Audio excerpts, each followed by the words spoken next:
የተከበራችሁ አድማጮቻችን አሁን ደግሞ ከአቶ ገብሬ ባዜ ጋር ቃለ ምልልስ እናካሄዳለን። አቶ ገብሬ ባዜ ባለፈው ሐሙስ በኢትዮጵያ ጎንደር ከተማ የተገደለው አቶ ጀግኔ ባዜ ወንድም ነው። በስልክ መስመራችን ይገኛል። ጤና ይስጥልን። እንደምን ዋልክ አቶ ገብሬ? እግዚአብሔር ይመስገን አቶ ሰጠኝ፣ እንደምን ዋልክ? እንዲሁ አድማጮች እንደምን ዋላችሁ? እኛ ደህና ነን። በመጀመሪያ የሀዘናችሁ ተካፋዮች ነን። አመሰግናለሁ። እስኪ የነበረው ሁኔታ የወንድማችሁ አሟሟት እንዴት ነው? እንግዲህ ወሬውን ከሰማን በኋላ በተለያዩ ጉዳዮች ስናጣራም ነበር። እናንተም ቤተሰቦችም ግንኙነታችሁ ከኛ ጋር የተጠናከረ ነበር። አሁንም አስከሬኑን ለማምጣት ጥረት እያደረጋችሁ ነው እና እንዴት ነው ጀግኔ ላይ ይሄ አደጋ የደረሰው? አዎ እኛም ይኸው እንዲሁ እንትን ነው የሰማነው በድንገት ሁኔታው ብቻ እንግዲህ ከተኛበት ሆቴሉ እንዴት እንደወጣ ባናውቅም በቃ ዛሬ አልወጣም ብሎ ሆቴሉ ላይ ለሁሉም ለብዙ ሰዎች ተናግሮ ገብቶ ተኝቶ ነው የነበር ነው የሚሉ እንዴት አውጥተው እንደወሰዱት ማናውቅም። እዛ ቦታ ላይ ጥይት ተተኮሰ ተገደለ የሚለው ነው እንጂ እዛም ሊሆን ገና የተጣራ እንትን የለንም። ጥሩ ትክክለኛ የሆነ መረጃ ግን ከዚህ መጀመሪያ ሲሄድ ያው ለ2 ሳምንት ብሎ ነበር የሄደው። አሁን የሚሰጡን መረንትን ሊያራዝም ነበር የሄደ ነው የሚሉት። በዛ ምክንያት ወጣ ብለው ነው የሚሉና እና እዚህ ሲሄድ ከዚህ 2 ሳምንት ኢትዮጵያ ለመቆየት ያንን ለማራዘም አሁን እኛ ከሰማነው መጀመሪያ ወደ አየር መንገድ ሲሄድ ተገደለ የሚል ነበረ እና እንደው በዛ አካባቢ ታጣቂዎች አሉ።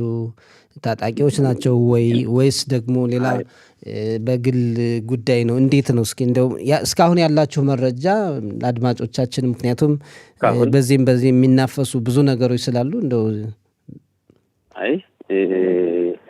ወንበዴዎች ጠላት ሲጀምር ጠላት የለንም፣ ምንም አይነት ጠላትም የለንም። ግን አሁን እኛም እንደምንሰማው እችን ሄዶ ወደ ኢትዮጵያ የሄደበት ጉዳይ ያው ሁሉም ሰው እንደሚያደርገው እዚህ አጋጣሚ ከምሽቱ ጋር ተፈናቅሎ ነበርና እዛ ያክስታችን ልጆች ስላሉ በእነሱ አማካኝነት አግኝተውለት ሴት ሊያገባ ነው፣ ለጋብቻ ነው የሄደ። እሁድ ጋብቻውን ፈጽሞ ሐሙስ ነው ይሄ ችግር የተፈጠረው ማለት ነው። እንግዲህ አሁን ፖሊስ እንደሚሰጠን መረጃ ሴትዮ ሌላ ጓደኛ ነበራትና ይሄ ጓደኛውን አስቀድማ አሳስረው ነበረች ነው የሚሰጠን መረጃ እስካሁን። እና የዛ ጓደኛዋ ቤተሰቦች ናቸው ይሄን ነገር ያደረጉት የሚል ነው እስካሁን ዝም ብሎ እንትን ያለ መረጃ እንጂ እዛ ውጭ ያለ ሌላ ነገር የለም። አሁን እዛ ያለው ሁኔታ የሚከታተል ሰው አለ እዛ ሄዶ? እናንተ ቤተሰቦች እዛ ያሉት ናቸው እየተከታተሉ ያሉ? እዛ አለ ወንድም ያለ። አሁን ተጠርጣሪዎች ተይዘዋል? የተያዙት ሰዎች ይዘውት የወጡት ሹፌሩና ያቺ ጋብቻውን የፈጸመችው ሚስት የተባለች ሴትዮ ነው። ሁለቱ ተይዘው ታስረው ያሉ። በሱ ላይ ግድያው ሲፈጸም እነሱም ነበሩ አብረው። እሱ ሹፌሩም ትንሽ ደጁ ላይ ቆስሎ እንትን ብሏል። ግን እዛው አካባቢም የሆነ ሰው አሁን ፖሊስ እንደሚነግረን አንድ ሽማግሌ ሰውዬ እንዲሁ እንትን ይዞ ያየ ሰው አለ። አንድ ሽማግሌ ግን ሁኔታው በመጀመሪያ በሹፌሩ ገጥ መጣ። ከዛ በኋላ ዙሮ እሱንን መጥቶት በአንድ ጥይት ሄደ የሚል ነገር ነው ያነ ሰውዬ ቃል የሰጠው። እንደዚህ የሚል ነገሮች አሉ። ይሄ ነው እስካሁን ያለን መረጃ። ያሳዝናል። እንግዲህ እሁድ ተድሮ ሐሙስ መገደል በጣም የሚያሳዝን ነውና ያው እንደው በምርመራ ለወደፊት ይታወቃል ብለን እናስባለን። አሁን አስከሬኑን በማምጣት ሂደት ምን ያክል ተፋጥኗል? መቼ ነው አስከሬኑ የሚመጣ? እንደው ከዚህ እስከመጣ በኋላ መቼ የቀብር ስነ ስርዓት ሊፈጸም ይችላል? እንግዲህ ዛሬ ማታ ይገባን ብለን እንትን እያልን ያለው ሁሉ ነገር ጨርሷን። ከዛ በዚህ አጋጣሚ ማመሰግናቸው ሰዎች አሉ በጣም የተራዱን ጸጋ ፈንታውን ዶክተር አብርሃም ንጉሴ፣ ነጋዲ ባርከ፣ እናንተም እንዲሁ ብዙዎች አሉ የተራዱና በእውነት በጣም ምስጋናሽ ከፍ ያለ ነው። ብዙ ሰው ነው የተራወጠ በዚህ ሂደት ላይ ያልተሳተፈ ሰው የለም ብዬ አላስብም። በዓላት የነበሩ በዓላት እንዲሁም እሁድ ስራ አለመሆኑ በኢትዮጵያ ብዙ ያጓተተ ነገር እንዳለ ያው መረጃዎችን እናንተም ከኛ ጋር በመተባበር ያለውን ነገር ስትነግሩን ነበርና በጣም የሚያሳዝን ነው። አቶ ጀግኔ እዚህ ልጆችም እንዳሉት ነው የሰማነው እና እስኪ ስለ ቤተሰብ ጉዳይ እዚህ ትንሽ። አዎ አሉት ልጆች እዚህ አሉት ወደ 7 ልጆች አሉት ሀገር የሚኖሩ። ያሉበት ሁኔታ እንዴት ነው? አሁን የአባታቸውን መሞት ሲሰሙ በጣም በጣም በጣም ከባድ ነው። ይሄ ነው ለማለት የሚከብድ ነው። በጣም በተለይ ትንሾችን ምንም ይሄ ነው ብሎ ለማስረዳት ከባድ ነው ሆኖብን ያለ ነው ለማለት መልስ ማሳጣውና ነው ያሉ። ጭራሽ አባታችን አምጡ ነው በቃ አምጡ ነው እና በጣም ይከብዳል። በጣም ቀላል አይደለም።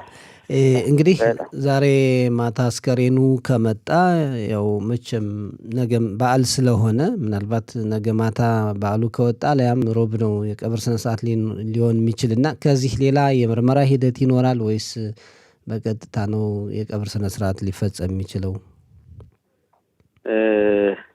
እኛማ በአጋጣሚ ትናንትና ተጭኖ ለዛሬ ቀብሩ ይሆናል ከማለት የተነሳ በአጋጣሚ ትንሽ ወንድሞቼ ነበር ሄደው ነበር በዚህን ጉዳይ ለማስፈጸም በቃ ወዲያውኑ መጥቶ ቀጥታ ቀብሩ ስነ ስርዓት እንዲሆን ነበር አድርገው የመጡትኝ።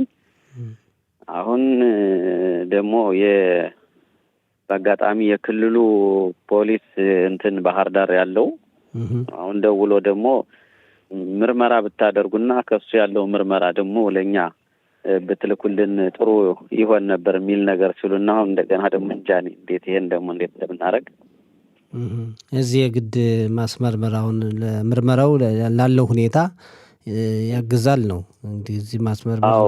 አዎ እነሱ ያሉት ይሄን ነው።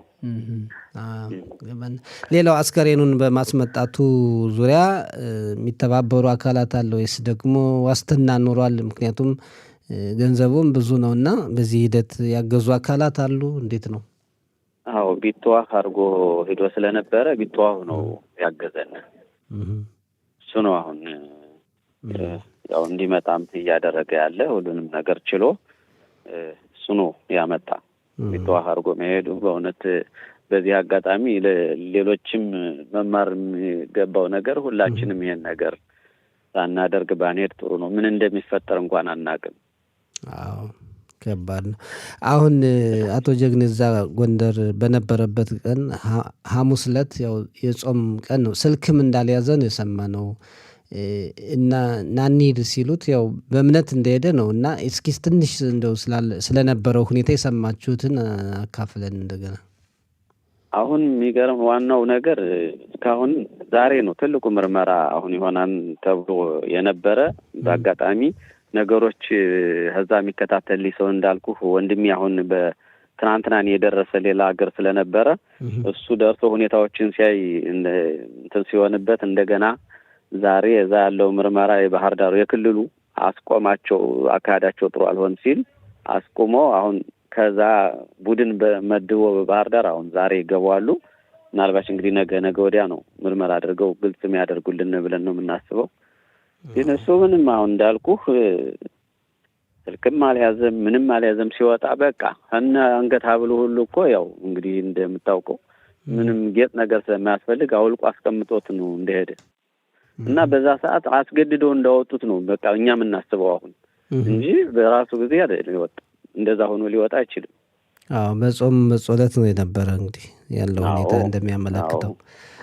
በጣም ያሳዝናል። እንግዲህ ሀዘን ዳርቻ አድርገው ቀላል አይደለም ያላችሁበት የሰነበታችሁበት ሁኔታና በቀጣይ ደግሞ ያለው ሁኔታ ለህብረተሰቡ ብትገልጹ በእኛ አማካይነት ጥሩ ነው። እስካሁንም ስላካፈላችሁን በጣም ነው የምናመሰግነው። እንግዲህ ፈጣሪ ያጽናናችሁ። አሜን አሜን። እናንተንም ከልብ ነው የምናመሰግን በእውነት ሁላችሁ። ችግር የለም። እሺ አቶ ገብሬ፣ ሰላም ጊዜ። ቻው ቻው ቻው።